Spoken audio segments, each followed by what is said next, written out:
E hoje, o maior tema é o seguinte, a venda do Celta. Tem algumas vendas que estão muito pulverizadas aí nas redes sociais, do Celta, por exemplo, de 70 mil reais. Um Celta de 70 mil reais. Você compraria um Celta de 70 mil reais, Júnior? Não. E se eu te falar que compraria? Você já comprou, inclusive. Qual que foi o seu primeiro carro? Foi um Corsa. Um Corsa. É. Você pagou à vista ou financiado? À vista. À vista. E o seu segundo carro? Foi um Celta. Por incrível que pareça, foi um Celta. Celta preto. Você pagou à vista ou financiado? Financiado. Como que você fez a composição dessa compra? Você se recorda, por gentileza?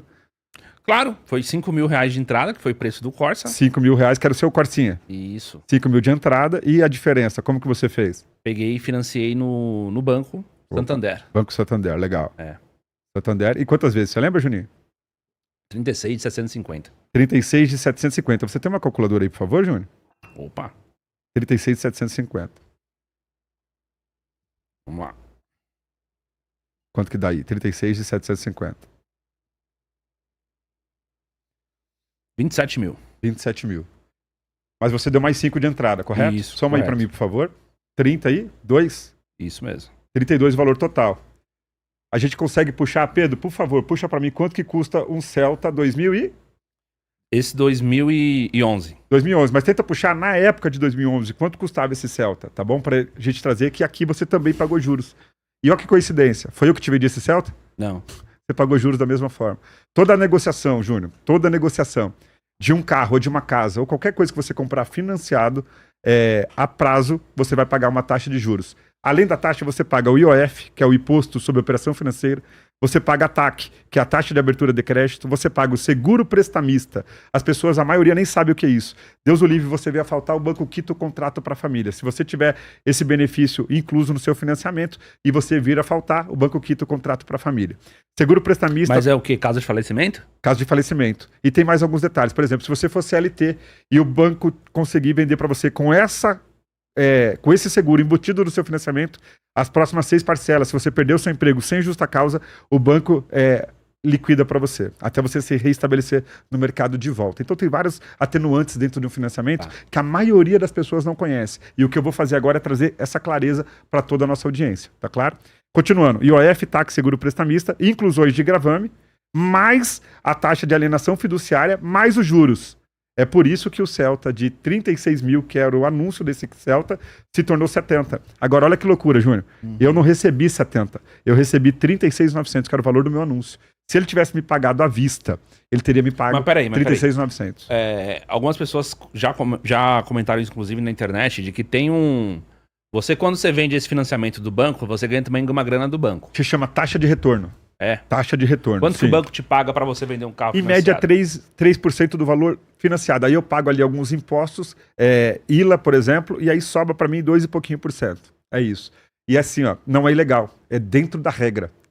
Todos os lojistas do Brasil têm essa opção de vender com retorno ou não. Agora, por incrível... Mas é por isso que preferem vender o carro financiado do que o carro à vista. Para o lojista de carro como eu, é muito mais atraente negociações financiadas do que o à vista, sem sombra de dúvidas, pela taxa de retorno. Entendi. Que é em cima do valor financiado, não em cima do valor do carro. Não, tá? mas vamos falar a verdade. Bora, tá? claro, como você falou. Não, como você falou, realmente, cara, se você pensou que só porque o cliente tá pagando 70 mil, o lojista tá levando 70 mil no Celta, cara... Eu não estaria aqui hoje, irmão. Exatamente. Qualquer pessoa que conhece o mínimo do mundo real sabe que no Brasil os juros são altos, o financiamento é uma coisa que, agora, que compromete realmente a parte financeira de uma pessoa, e é por isso que a pessoa tem que saber muito bem quando vai entrar em um, né? Quer ficar impactado? 90% do brasileiro não sabe a informação correta. Eles acham realmente que o valor caiu líquido, limpo na minha conta. Isso não é real. Eu vendo uma média de 150 carros mês. Se eu conseguisse receber o valor integral do carro, seria bilionário, trilionário. É muito dinheiro envolvido. Mas não, isso a gente está deixando os bancos mais fortes e o governo mais forte. Quem paga as contas somos nós, na verdade. Essa é a realidade. O governo tá levando aí, pelo que você falou, mais de 40%. Ó, um carro hoje, qualquer carro que você colocar em média, 47% daquele valor do carro é equivalente a 47% de impostos. Por isso que os carros se tornam tão caros. Sabe quanto que deveria custar em média esse Celta que realizou 70 mil para o banco? Você acredita ou não? Em torno de 15, 16 mil reais. Deveria custar esse carro em dias de hoje no Brasil.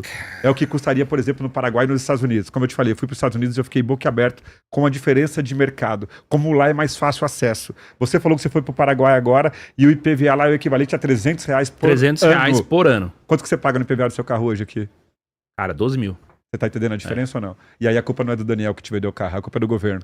Repito, vocês estão odiando o jogador, não o jogo. É isso Tá mesmo. claro?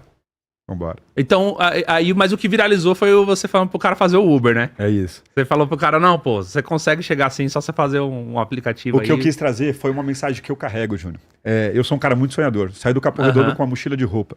Não tinha o que comer. Filho de uma doméstica de um pedreiro. E graças à energia de trabalhar muito, eu venho rompendo. E hoje sou proprietário de uma das maiores lojas do Brasil. Como bem, visto bem, moro bem, a minha família e meus colaboradores. Então, graças às vendas e ao que a predisposição de fazer o que tem que ser feito, porque eu subentendi que criança faz o que quer, adulto como eu e você tem que fazer o que tem que ser feito. Eu não vejo problema em trabalhar 3 horas a mais para realizar o sonho de ter um carro próprio, Júnior. Isso para mim nunca foi problema. E é por isso que eu trabalho incessantemente para ter uma McLaren, uma 911 e uma G63. A minha garagem fala o tamanho das minhas vendas, o tamanho da minha energia. E eu acho que se eu replicar isso para uma pessoa que minimamente tiver o bom senso de falar, pô, se eu trabalhar 3 horas a mais, eu consigo sair de um carro, ou do 0 carro, ou de uma moto para um carro que vai me trazer mais conforto, segurança, e vai me proporcionar mais experiências, até para tratar da família, porque se um pai de família hoje não tem um carro, como que ele leva o filho dele no hospital do nada, numa madrugada? Não leva. Como que ele faz para levar o filho dele na escola e buscar o filho na escola? Eu prefiro trabalhar 3 horas a mais e realizar o sonho do meu carro próprio, da minha casa própria, de uma viagem, da bolsa que a minha mulher anda, do tênis que eu tô calçado, do relógio que eu tenho no pulso, de todo o envolvo que eu estou vivendo, todas as oportunidades. Repito, eu sou do tamanho das minhas vendas. O carro que eu ando, a casa que eu moro, o restaurante que eu janto, as viagens internacionais que eu faço, ela é do tamanho das minhas vendas. E se tiver que trabalhar 3 horas a mais para conseguir continuar essa jornada, eu não vejo problema. E foi essa mensagem que eu tentei trazer para ele. Só que o que acontece na internet? Você pega um corte e toma como verdade. As pessoas não têm coragem de assistir o contexto de um vídeo inteiro de 20 minutos, 30 minutos. Ele pega aquilo que teoricamente seria um gancho que daria o hype para ele e ele posta. E aí se torna uma verdade absoluta. Se a pessoa parar e analisar o vídeo na íntegra, vai ver que foi uma dica que eu dei para ele. E você falou pro cara para ele trabalhar mais, né? Pronto. E detalhe, eu tava negociando com um homem de maior idade, vacinado. Eu não tava lidando com uma criança que eu tenho facilidade de induzir. Não, eu tava falando com um homem de igual a mim. Homem igual, trabalhador. Sonhador como eu. E eu só dei uma visão para ele e ele acatou. E ele tá com o Celta, tá rodando com o Celta. É isso. Então, mas vamos lá, o Celta pra rodar no aplicativo, muita gente pensa assim, pô, mas o cara, você queria tanto, entre aspas, empurrar o carro pro cara. Forçar uma venda, né? Que aí você fala assim, não, você vai lá e trabalha no aplicativo e tal.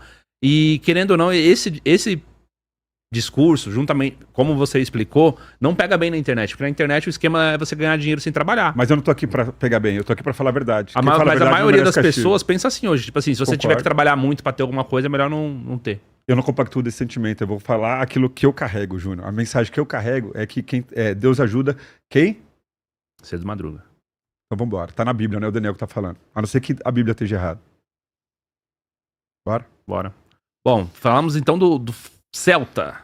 Celta de 70 mil reais. O que o pessoal da audiência tá achando aí, Francisco? Deixa eu olhar aqui. Bora. O que o pessoal tá dizendo? Pergunta aí, faz uma enquete.